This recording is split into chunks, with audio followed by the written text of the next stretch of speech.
Hey, welcome everyone. Thank you so much for joining us. We're going to give you just a few moments to log in. We appreciate you joining us today and are grateful and value your time. And you're in for a really excellent webinar. I'm so excited about the webinar today, and it is Fair Housing Month, and so we're going to talk about fair housing.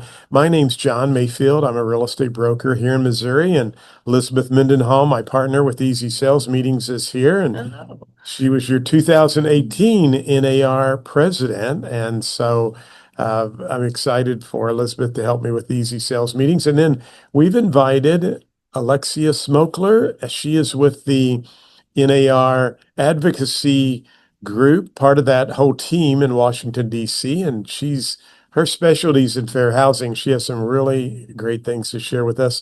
And then Tikola McCree.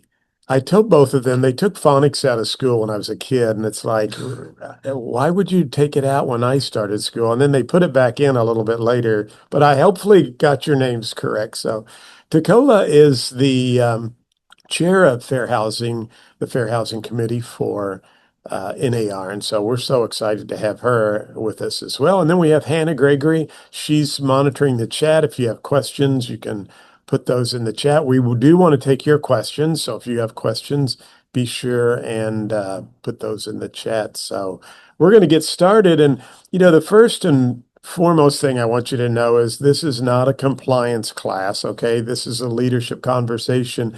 And really, that's what we want to have is a conversation about fair housing and how we can help our agents and the people that you're leading in as they go out and do business in the marketplace. Fair housing is a very important topic, and it's something that we need to take seriously. And so, this webinar is really all for brokers, managers. We have a lot of associations who are not part of Easy Sales Meetings. We've invited them because we feel so passionate about the topic. And we do want you to know we will make a copy of this available so you could share it with all of the brokers and managers in your board.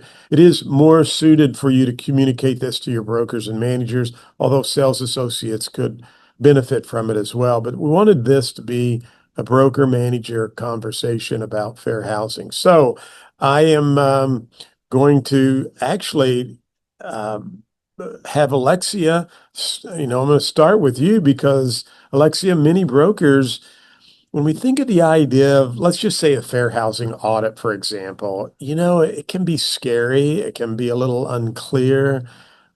Just the whole, how do I manage my office and how do I keep my agents doing the right things and understanding what fair housing law is all about and some of the policies. So I'm going to let you just kind of walk us through what your role is with NAR and what we need to be taking note of and making use of some of the resources that you have available for us. So thank you, Alexia, for joining us, and I'll turn it over to you.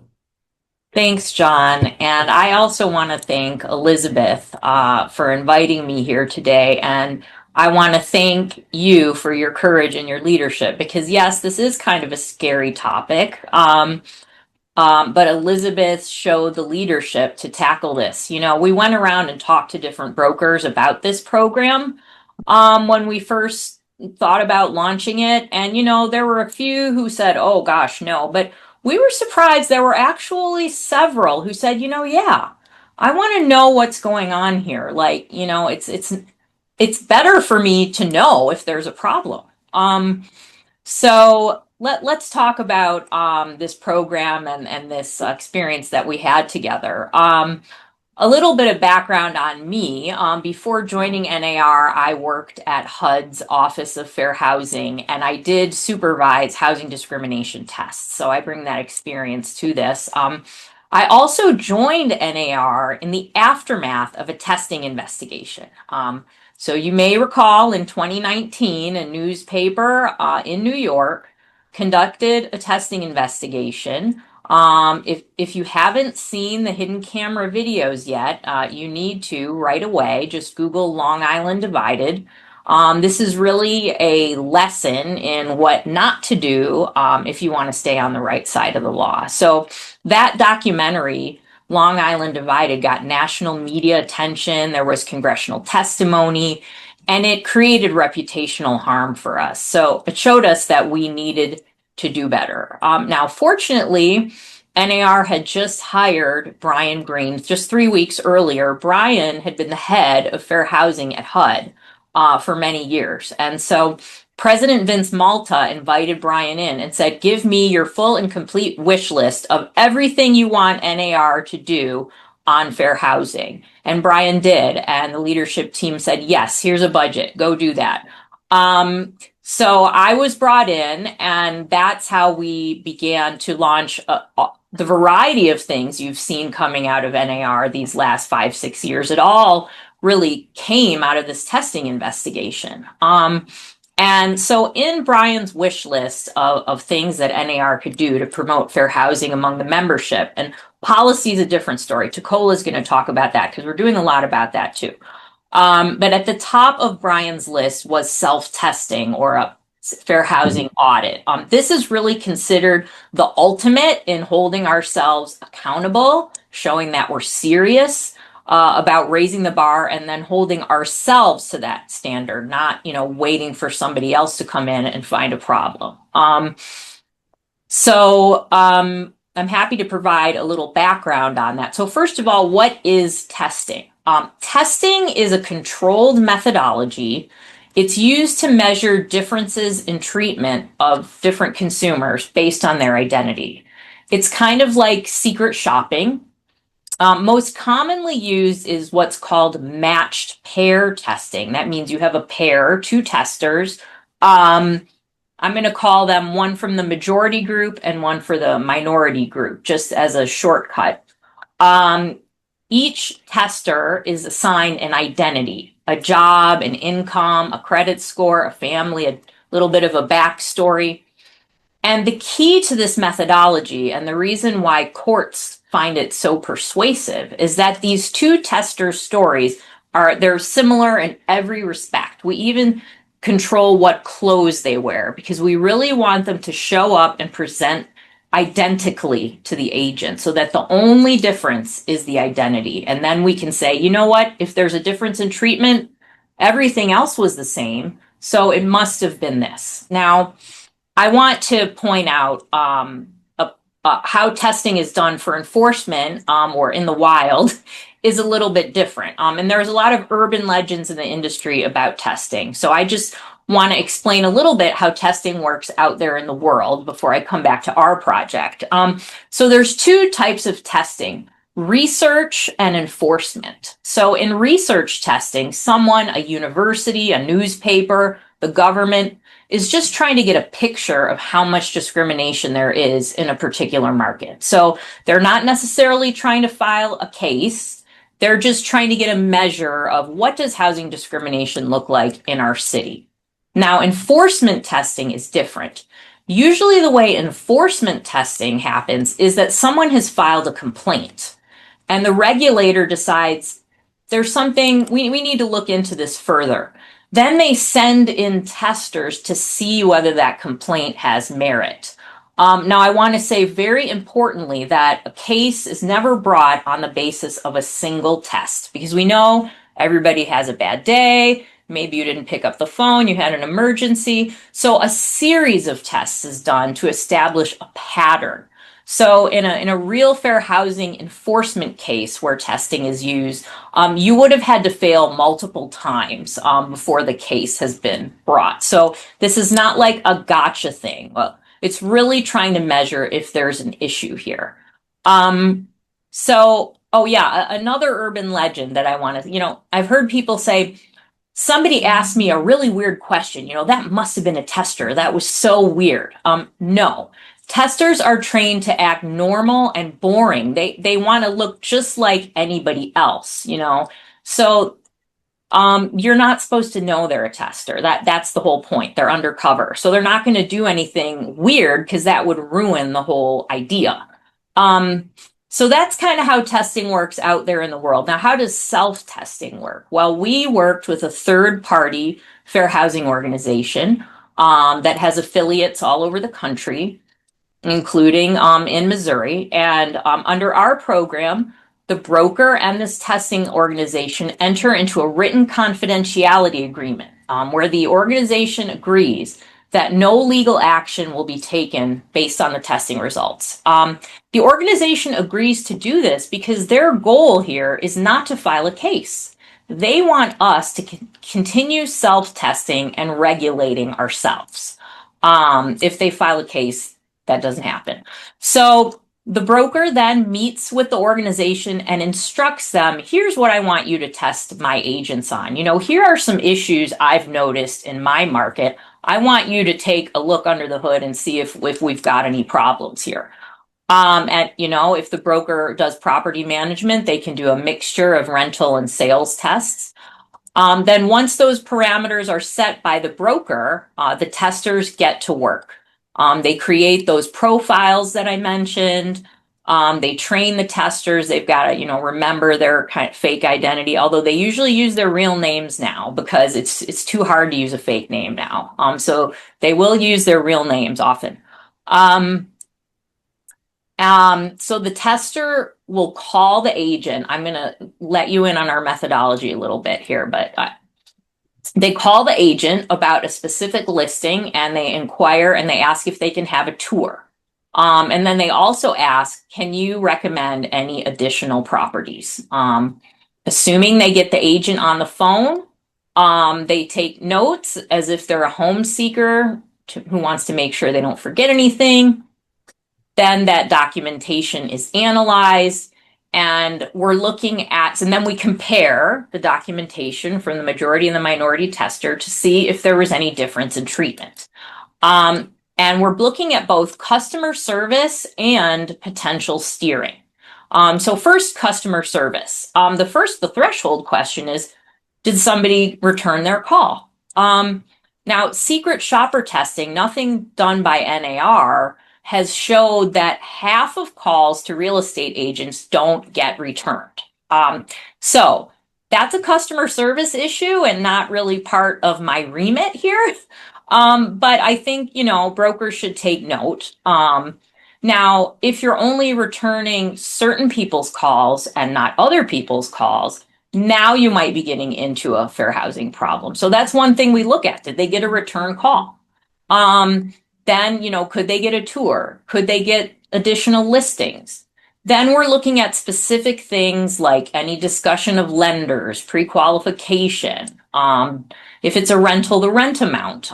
Tests have shown where people quote different rent amounts to different testers. Yes, it has happened. Or saying that the property is no longer available to one tester and then the next tester comes in and suddenly it's available again. We also do a steering analysis. So if any listings are provided, we actually map that and see, are they steering the testers to different neighborhoods based on their identity? After that's all done, the broker receives a confidential report with the findings, and then there's a training. And the tests are presented as anonymous case studies, so no names are getting named. And, the conversations I've had and I've seen agents have, and I'm sure Elizabeth's going to have more to say about this. In these trainings where we present them with these scenarios have really forced them to engage in some critical thinking. And they have the testers are right there to answer their question. They can get all their questions out and have the experts there. I'm going to mention one example that I thought that got a lot of discussion. One of the brokers we worked with wanted to test for sex discrimination. They wanted to see if men and women were being treated the same or differently. So a male and a female tester went in to see a rental. The female tester reported that the agent stood very close to her, making her feel uncomfortable. Asked her on a date. Oh, this wasn't one of Elizabeth's agents. Asked her on a date during the showing and then texted her about it afterwards. Now, there was a lot of discussion in the room at the time about whether this was sex discrimination or just some harmless flirting. Now, we know one incident doesn't make a federal case, but let's say we had several of these. Did the agent treat the male tester and the female tester the same way? No, no, he did not. So these tests elicit real life situations that really force us to grapple with these problems in a deep way and maybe in a new way. And I think that's what's so valuable about it. I was gonna switch over to talk about some of the fair housing resources provided by NAR, but I don't know, Elizabeth, if you want to jump in here and Yeah. tell me what you think works. No, I just want to thank you so much for joining us.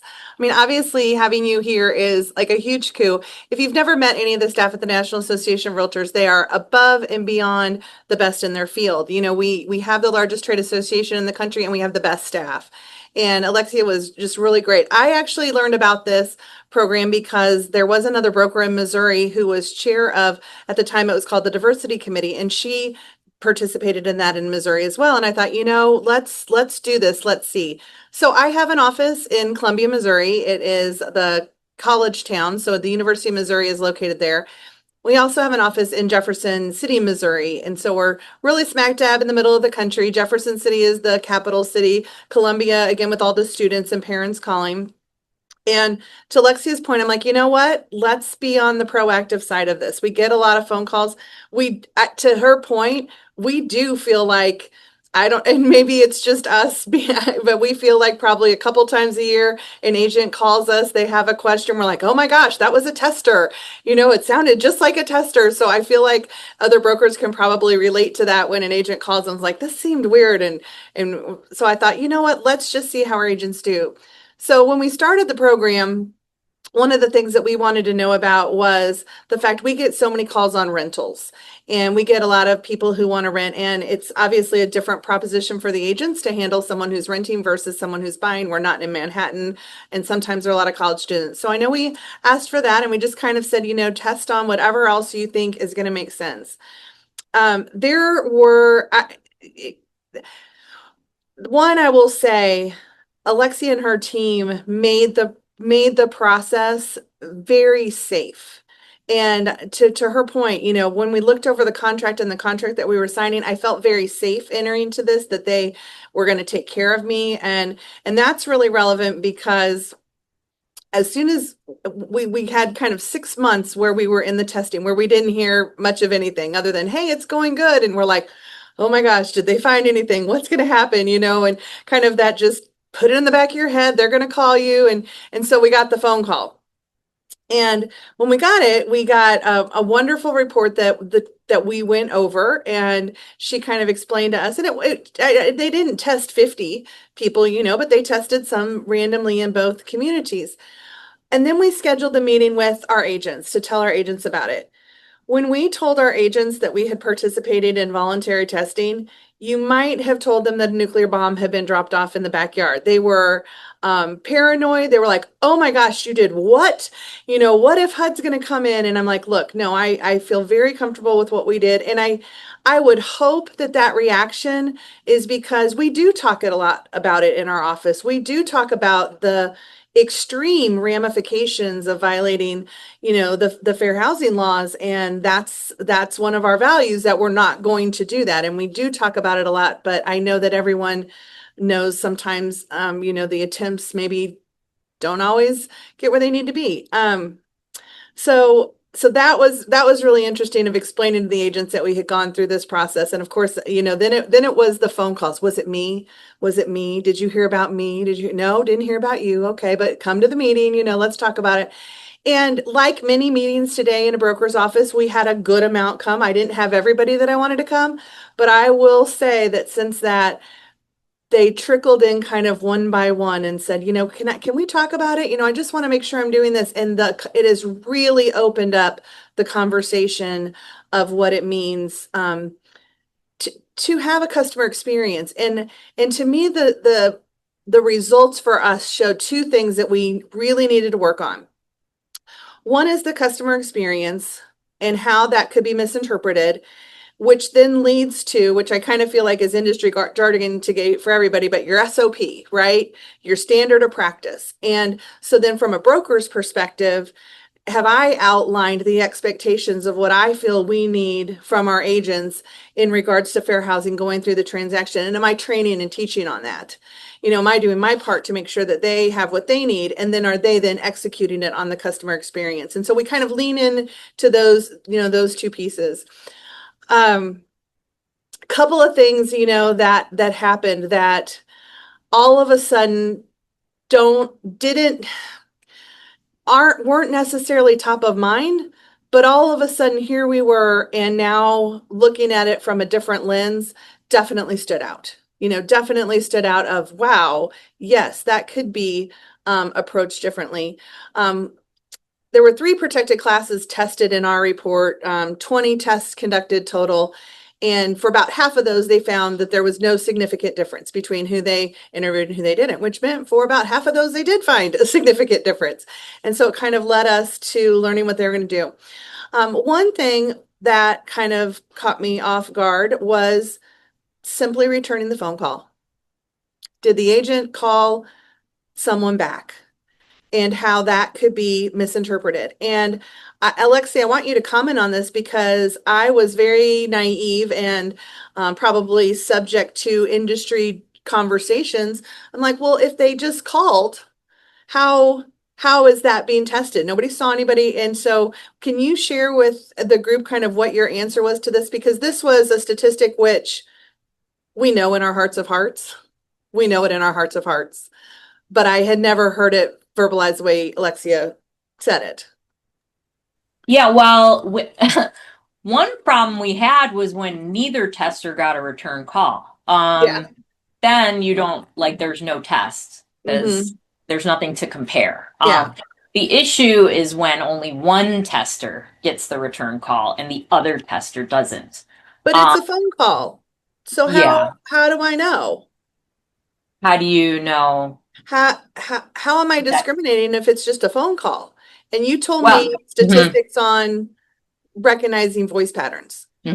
Right. So again, I don't think that would be enough to file a lawsuit. Yeah. You return one guy's call and not another guy's call. But maybe that would be a situation out in the wild where you would keep trying and maybe have another tester and see if this is, again, a pattern. If someone's just Yeah. having a bad day, that happens.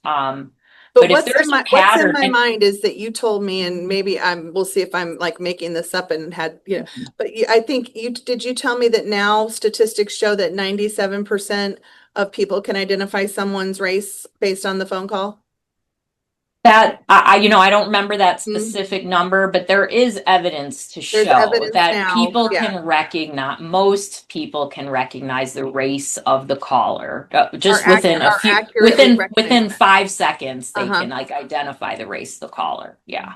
And so to me, it's a very naive position to think and to say, well, I didn't know the other person on the call Oh, yeah. because the statistics are now proving and showing that we do. Just like I know if somebody's from Alabama, if they call me if they're from North Dakota, Right. and so I thought that to me, that was really interesting because that was an explanation to the agents of phone calls matter. Like who's calling you and you're returning phone calls. And I can see now looking back on the situation, I can see, hey, if one person got a phone call back and another person didn't, yeah, all of a sudden the person who didn't get the phone call back certainly feels like, why didn't I? Right? Why didn't I?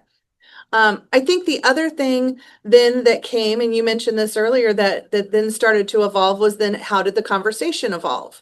Right? What questions did we ask? What information did we try to gather? And we had a situation where an agent had offered listings to one person, but not offered listings to another person. And it's like, hey, would you like me to send you some listings? And the person was like, sure, but they didn't offer up that same thing to the next person. Why? I don't know, right? The agent didn't have a good explanation other than we don't have good systems and processes to make sure that we're asking and identifying and doing the same thing step by step with each client.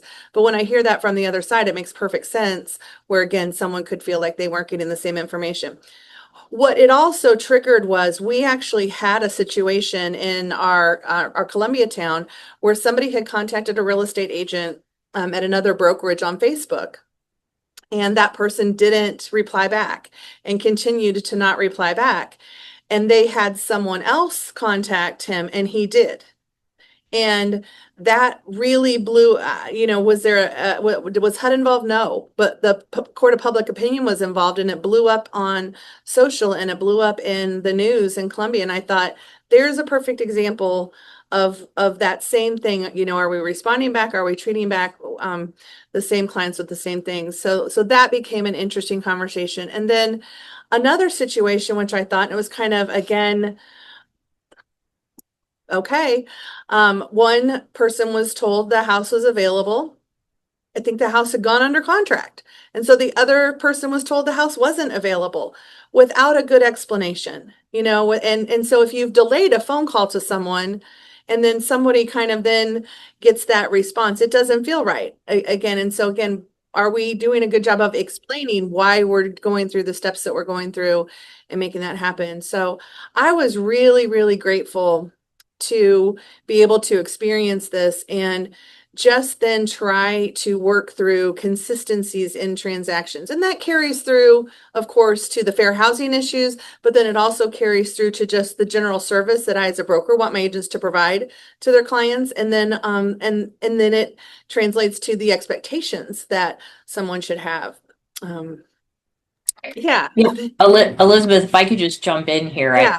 the very first tests, in the 1960s were just people saying that didn't feel right. I'm going to call my white friend to come in and try this and Okay. see what happens. So, and that still happens today. It happened with some of these appraisal cases where someone thought, my appraisal's too low. Let me call my white neighbor to come over and we're going to do this again. And that's what happened in that social media example. With no good excuse or no good answer other than and of course now we're in a world. I will say that the other thing that constantly goes through my head now is who's recording us, who's sitting in the meeting with a plot or a pocket recording us to get an AI summary of the transaction, who is the person who's making sure they're saving every email, every text message, every voicemail. And this is outside of testing, but it becomes very clear that that could take a lot of that information. Even with the Ring cameras, again, are we showing the homes in the same way to the same people? Are we offering the same experience and taking clients through the homes?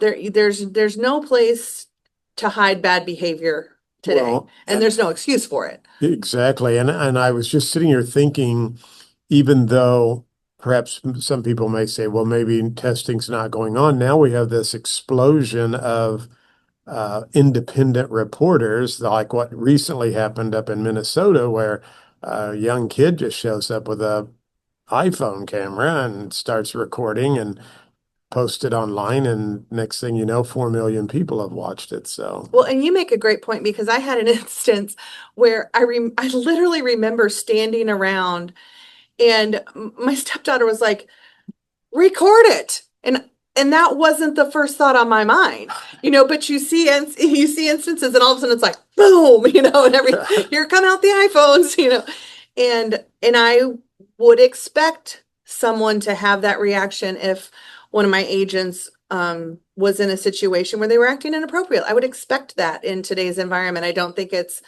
an unexpected outcome where we are today. And one question I had, Alexia, because we talk about, did we say this? Did we call back? And which are all very valid points and things that we need to be noted and treat everybody the same. But there's a lot of conversation, at least when I teach fair housing courses, like what can you give out to a consumer? Should we give crime statistics? If we give it to everyone, should we give school data? Can you elaborate on what's the best policy for our agents when someone asks Absolutely. about specific questions? Absolutely. So there are fair housing cases going back to the 1980s where statements about crime in schools were seen as code words for steering.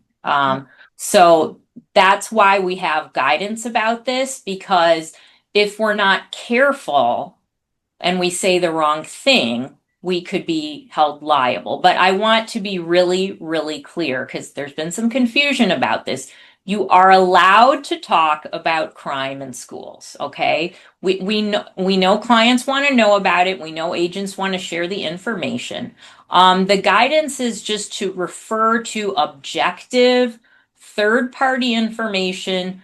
Don't start sharing your subjective opinions because that's where you can start getting into trouble. And now I have to share another story from the Newsday investigation, actually a few, because again, you got to watch this. It's just, well, so there were several instances in there where the agent told the white tester about crime in the area, but didn't tell the black tester, give the same information. Well, why not? We all want to be safe, right?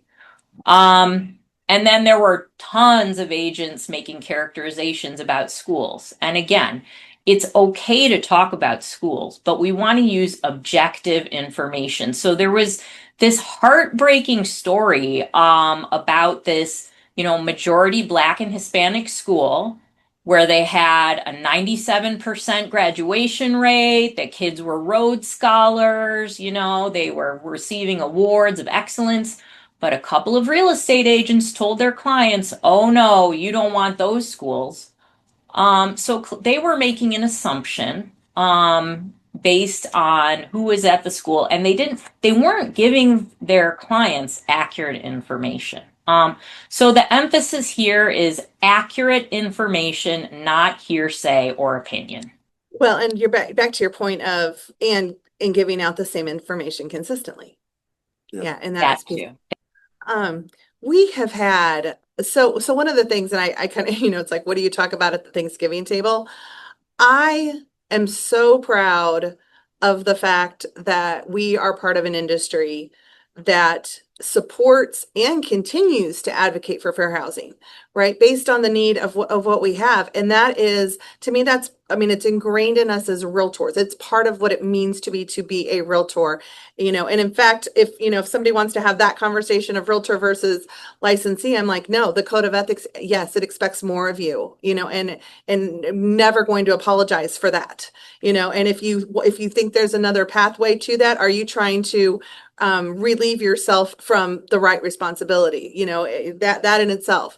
But I know that I have had conversations and, where they start to compare us to other industries. I'm like, buying a house is different than buying, plates at the grocery store. It's different than buying, your yarn at the fabric shop. This is a home that everybody should have that equal opportunity to. The landscape on this conversation is hot, right? It is hot and it is divided. And it's ignorant in many situations because it's not based on fact, it's not based on history, it's based on sometimes not logical emotion. And so we look at the National Association of Realtors to figure that out. Where we are, it's very excited. We have Tikola here with us today. She's the chair of the Federal Fair Housing Policy Committee for the National Association of Realtors, and she works really closely with Alexia, who gets to oversee that committee. Maybe we'll start with Alexia, and I think Tikola looks like she might be frozen up just a little bit. So let's start, Alexia, and kind of what are some tools? What are you working on? Where are you in this space? Yeah, well, just to be responsive to the last comment you made, there have been executive orders being published that say things like disparate impact isn't the law, but the Supreme Court said that disparate impact is the law. And so, whatever the noise is out there, fair housing is still the law. Has not been struck down by any court. And so we're going to continue to keep, fighting for fair housing and doing all the great things we've been doing. We're not going to stop. So that's my little message there. And I think Tikola's got a little more for you on that. But let me talk a little bit about the NAR resources that we provide to help to make sure your agents are really getting fantastic fair housing training, which shameless plug, we make some pretty great training around here. We make some award-winning training. And that, that was one of our goals coming in when we had our wish list was that we want training that's engaging, that's not boring, that really replicates what agents will encounter, out there, real scenarios. And so that's how we ended up with Fairhaven, which is our online fair housing training, which you can take. It's a free NAR member benefit. You could take it from home in your pajamas. In Fairhaven, you're going to a fictional town and you're a real estate agent. You're representing buyers and sellers, and you're just going to run into different situations and you have to react. And most of these situations are based on real fair housing cases. And what I like about Fairhaven is it's not just the risk management of like, how do I not get sued, but it's also somebody else in this transaction is discriminating against my client. What do I do to make sure that, my client's being treated properly? And, there are situations where, there was a story in the New York Times a couple of years ago about a seller who, the buyer was remote. They had viewed the property remotely. They were in escrow, and then the buyer came by for the inspection, and the seller saw that the buyer was black, and the seller said, "You know what? I've changed my mind. I don't want to sell this house anymore." And agents on both sides made a lot of mistakes. The seller's agent conveyed that information to the buyer's agent instead of trying to correct their seller, which they did eventually do. The seller was an older woman. They brought in the kids. The kids convinced their mom, like, hey, this is illegal. Like, you need to. And this is something really important is that, the Fair Housing Act applies to everybody in the transaction, not just us. It applies to the seller. And, we see a lot of cases where it's the seller who wants to do the discriminating. And the agent's got to be the one to remind the seller of their responsibility and that they will both be held liable for the seller's discrimination. So in this story in the New York Times from a couple of summers ago, the seller's agent told the buyer's agent this instead of trying to fix it. But then the buyer's agent didn't inform the buyer about the Fair Housing Act. So the buyer goes on Twitter and says, hey, this lady just said she doesn't want to sell me a condo because I'm black. Like, is this legal? Well, it turns out that the buyer was a very famous black scientist who had a lot of huge social media following. Her name's Raven the Science Maven, and she teaches kids about science. So she had a huge following. She put this out there, and it got such a huge response. That was how the New York Times got the story. So, it was a case of agents on both sides not knowing what to do when it was a whole other person that was doing the discrimination, not the agents. So I like that about Fairhaven. It puts you in that position of like this other person's discriminating.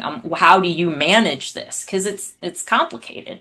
Did I see you want to say something, John? Well, I was going to say they're very thought-provoking questions too, because when I've gone through it, and I've gone through it a couple of times, and it changes each time, but they were instances that I thought, gosh, that's a good question. Like it makes you understand the complexity of some of these issues, and how would you handle that? Well, and I think we've had agents and leaders who have taken that, who have been in the business for a long time, who are like, oh, wow, because again, sometimes you kind of slack, right?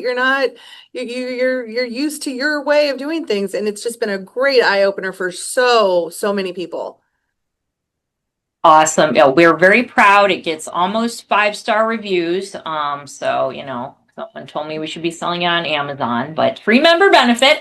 And then our other training that we've produced over the last few years is bias override, which is our implicit bias training. That can be a 3 or 4 hour CE course, but I also want to plug that we have 3 5-minute videos that kind of really shorten it if you want to use it as just tidbits, because I know folks like their little snippets of information. So that's another option. But implicit bias, we all go through the world making assumptions to just it's shortcuts to get you through your day faster. Like for me, my example, and I'll admit this, like, sometimes get in the car, start driving, your mind starts thinking, and then you're at your destination. It's like, well, how'd that happen? I was thinking about what to make for dinner. So it's like your brain kind of your unconscious mind and your conscious mind are doing two different things at the same time. So while our conscious minds say, yes, I'm going to follow the law, when we're starting to make assumptions, that's where we can get a conflict. So, for example, you get a phone call, that person sounds like a particular race. You might think, you know what, they're not going to have the financial, this isn't worth my time. And now you might be a person who didn't call that other tester back based on assumptions or stereotypes. So we need to make sure that we're not using shortcuts about people because of the group that they're in, that we're treating them as individuals. And this just all of I this is love that line, shortcuts about people because of the group that they're in. yeah, and all of this is just about great customer service at the end of the day. It's just all of these tips and tools just help you provide great customer service to everyone. Listening to people, seeing them as an individual, all these best practices, offering them all the information. I mean, that's what you want to do to everyone. So it's Great a great points. class. Yeah, thank you so much. Excellent points. Tikola, you have a good internet Mhm. connection. We are going to let you step in here and talk to us about your role and as the chair of the uh, Federal Fair Housing Policy for NAR. And you had some information you wanted to share, kind of that you're seeing and noticing, and we're going to let you go now. Sure. The Fair Housing Policy Committee. I'm really proud to be the chair. We're doing some great work. And, I'm going to echo Alexia's sentiment and congratulating and thanking Elizabeth's courage, especially because, she mentioned about her agent's reaction to her doing the testing. And that's the reason why people don't do the testing, because they are apprehensive or maybe even a little afraid of what the outcome is going to be and how people will respond. So, again, hats off to those that feel that this is important enough to still continue to explore.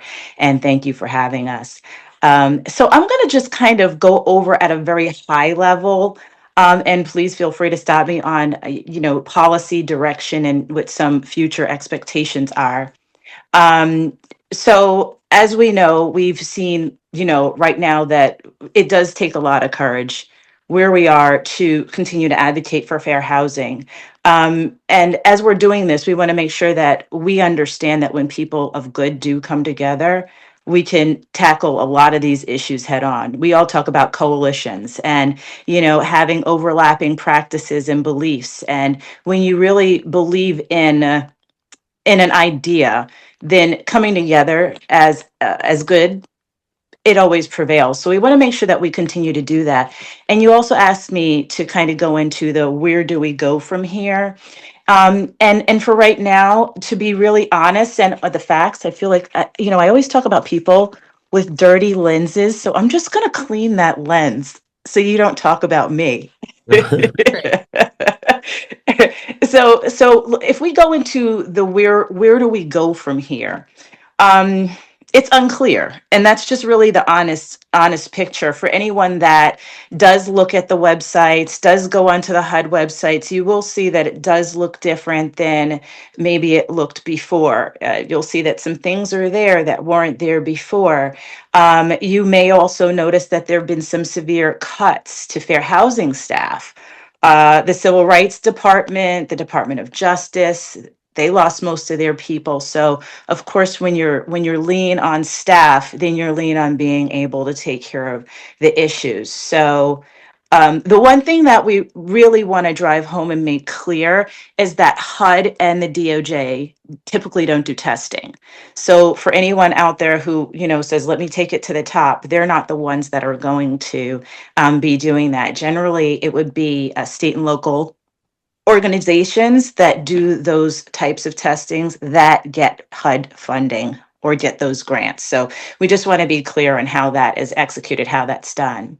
And just kind of to go into that grant idea and what that money looks like, if we go just a step back to 2025, HUD, there was a little money held up that had already kind of been allocated to Congress to fund fair housing activities, if you will, but the local fair housing centers did win their funding back in a lawsuit. So that's good news, but it was only for a year. So the president's budget did, what we do know is that the budget did zero out in 2026, which is where we are now.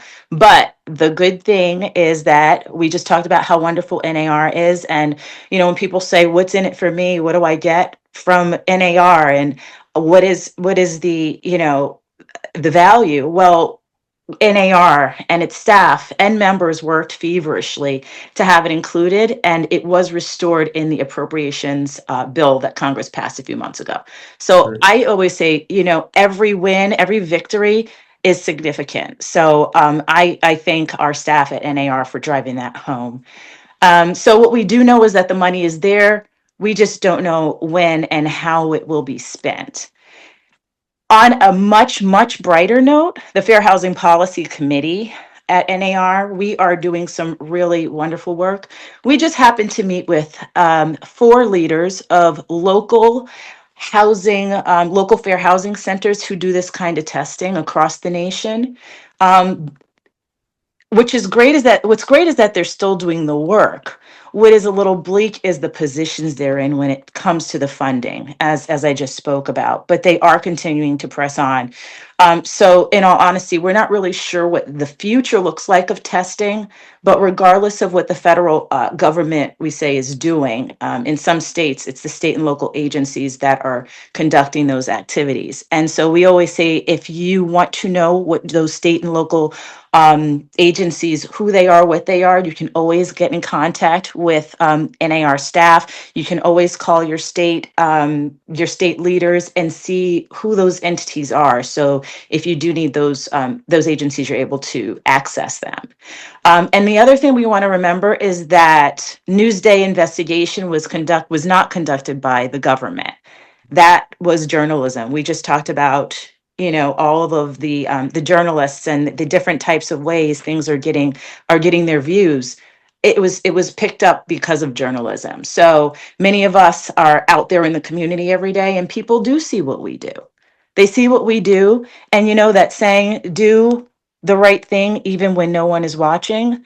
That's the same exact sentiment, because if we're doing the right thing all the time, then we're not going to really worry about who saw us doing something, whether it's wrong or right. If we know we're upholding ourselves to the code of ethics, we shouldn't have any problems with making sure that all of our clients are being treated with the utmost respect and dignity while they're making one of the most major purchases of their lives, and they're entrusting us with their care. So regardless of who's funding the testing or how much is going on out there, we want to just continue to hold fast to that. We want to make sure that as professionals, 1, we have the standards and we're holding fast to those. And 2, who wants to turn away business? If anyone has taken the At Home with Diversity course, that talks about what it looks like to diversify your business. Why would you want to exclude anyone if we are here to serve all people in all communities? So that's another piece that we want to make sure that we also consider. So if we just widen the lens just a little bit and think beyond the compliance piece, risk management is good, but it is a floor. What else, as brokers, what can we do? What can we do to promote home ownership? These are the charges that we want to take on as leaders in the industry, as advocates, as promoters of fair housing. As brokers, do your agents know about local fair housing counseling programs? Do they know how to help clients that may need a little extra boost, a little extra assistance? Do they know where the down payment assistance programs are? Do they know of lenders that offer diverse lending and have diverse products? What is it that we're doing to help carve through some of the red tape. So we want to make sure we're training our agents on how to communicate also with appraisers. It's interesting because sometimes when you talk to agents, they're not really sure what they can say to an appraiser. They're not sure if they can contest a value. They're not sure if they feel like there was some, we'll say if there was some bias there, how do they report it? How do they ask about it? So those are some questions that agents may have, and did actually create a toolkit for that. So that we have some resources from the fair housing policy on that in that regard. Are we also engaging, which is really important in our local government, to advocate for more housing supply and affordability? So we have to make sure Can I also. lean on to that for a second with you? Yeah, sure. In the conversation, and it's interesting because you mentioned it with the news day. Yeah. It wasn't the government, right? It was reporters, but they were trying to expose a problem. Yes. And so then I think sometimes we lean into the government so much. As realtors, we have a code of ethics to be aspirational above the law, right? Right. And so if we are seeing, or if we think we are seeing a deterioration in support for the fair housing laws on a federal level, I would love, for everyone to think about, okay, then how do I do the right thing from a local standpoint, advocating for that on local provisions, and then also at the state levels, that says, you know what, not in my state.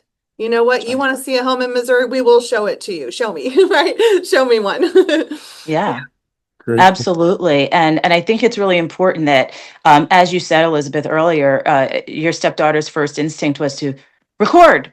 And our first instinct is to let me go help. You run over to the person. Yeah. And you want to assist them. However, this new generation, those video recordings have gotten people, out of huge things in court. So, our social media and what's happening there is a huge, it's a huge deal in terms of how we report, how we're being reported, what people are seeing. And we don't even know what those cameras look like most of the time. It could be a pen, Yeah. or a pin. It could be your pack pin. It could be anything. So Please, we want to be really please clear don't about put that. those in the RPAC Yeah. pins. We don't need cameras in our RPAC pins. Yeah. Let's not do that. We won't. Let's I not don't do think that'll pass. I that. don't think that'll pass a vote. Yeah. But it could be those could be anywhere. And people get very. I'll tell you a story. I was showing a home one time, and I'm a door locker because I'm in Charlotte, North Carolina, but I do hail from the north, and we lock doors. We don't leave our doors open when we leave the house. I was showing a home, and this is just I locked the side door because I just locked doors, and I got a call from the agent as soon as I locked the door that said, "Please unlock that door." And I'm like, "What? How'd you know I locked the door?" I had no idea that they were watching my showing. But it was very apparent that as soon as something happened, they were right there, which means that I was being very closely watched. Um, and it was from that moment on that it's in our agreement, our buyer's agency agreement, in a big red box that lets people know, hey, this is what it is. They can listen to you, or they can look at you. They can't listen to you. You can be being watched, and it is okay. Make sure you conduct yourself in a way that you think is upholding to the industry, while you're in people's homes and while you're out there in the world. And that's just one of those standards of practices, right? That we want to continue to latch on to at all times. So I do know that we are in an age of change. We're in an age of change, one with the testing. Who knows where it's going to go from here? But as long as we have people that are on these Hollywood squares and that are in our industry that are continuing the good, we call it the good fight of what's right, The and making sure, realtors. yeah, The realtors. Yes. the Yes. realtors, that's Yeah. who we are, right? Yeah. And that's what we're here to do. And so if we hold each other accountable in the industry, then we should be okay as long as we pull together. Great points. Thank you so much, Tikola. I appreciate that. And Alexia, thank you for your information. And Elizabeth, I sometimes turn to the left because we're in the Yeah, same room anyway. But on screen, it might look like I'm looking at this Yeah. the other direction. But I had the opportunity to teach the At Home with Diversity about a year ago, maybe less than a year ago. I had not had a chance to teach that course, and what a great course it was. And we had such an amazing time at the group that we were all in tears by the end of it because we just came to know that as realtors, we just hold such an important role in people's future and direction. Not only, what I learned more than anything is we get so caught up in the commission check and selling the next deal, but really we're setting someone up for the ability to earn wealth, to to have their family to have a whole different direction than what they could possibly have if we weren't treating everyone fairly. So um, we're special people, and we need to, as Elizabeth, I love what you said. Uh, we need to remember the code of ethics wants us to be above the law, even in those cases. So, And Elizabeth, John, can I just say really yes, quick, well, yeah, as you were talking about that, when we're in these spaces and we're taking this time in April, I know all the brokerages are doing this in April, but just to be able to charge people to do something outside of April that Yes. pertains to this topic, exactly. that it's I think not that's just in April and then we forget about it until 2027 because it is an ongoing issue. So thank you I very really well. want to just, make sure that people take one thing, if it's just one thing, to put it in their business practices that maybe they didn't Yes. know before.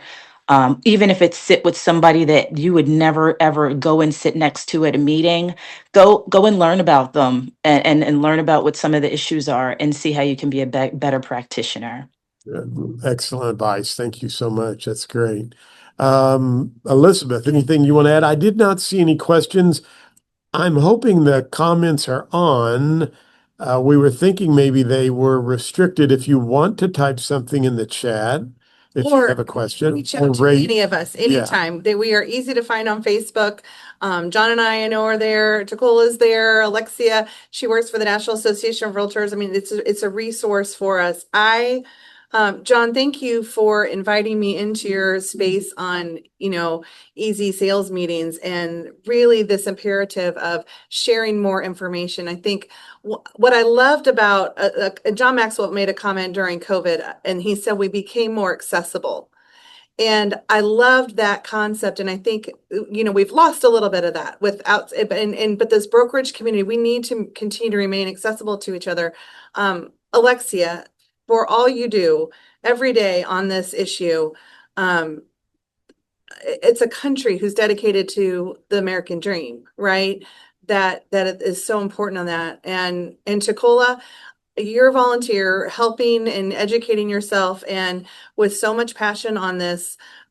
We know what it's like to volunteer, and in a rapidly changing, uncertain environment, we need leadership more than ever. And so thank you for your continued involvement on this. My cousin, and I'll leave us with this. My cousin, about 3 years ago, thought he wanted to buy a home. And so I met with him and we were going over the buyer's agency agreement, and he's gay. And I started going through it with him, and tears welled up in his eyes. And he said, "Are you telling me somebody can discriminate against me because I'm gay?" And it had never crossed his mind. And just the mere fact that I had to bring it up as a possibility and as something that has happened in this country, was brought me tears to my eyes. And the answer is not on my watch, right? And the answer is not on our watch as realtors, that anybody who can afford it and wants to participate in home ownership has that opportunity without feeling that for some reason they were slighted. And so I would just say to any of the brokers that are watching, we take that leadership with the agents, and that translates then to the leadership in our town. That translates to the leadership in our state. But if you truly believe, right, if you truly believe that a buyer and a seller are better served with a realtor by their side, then we need you in this fight. right? We need you in the solutions to make sure that that is part of our future, not just a piece of our history. So Excellent. thank you all for Thank ever you. coming Yes. today. Thank you so much. And thanks to our panelists. Thanks, everyone. We will get this recording to your association. Be sure and share it with your brokers, managers, and we are also going to share with you our sales meeting for this month, where we kind of take Elizabeth's audit and give it to you in a format that you can share with some tips and solutions as an office, what you can put in place for your policy. So thanks so much. And Thank you, guys. Alexia and Tikola, thank Thank you. you for joining. Thank you. Thanks for having us. Thank you. Bye.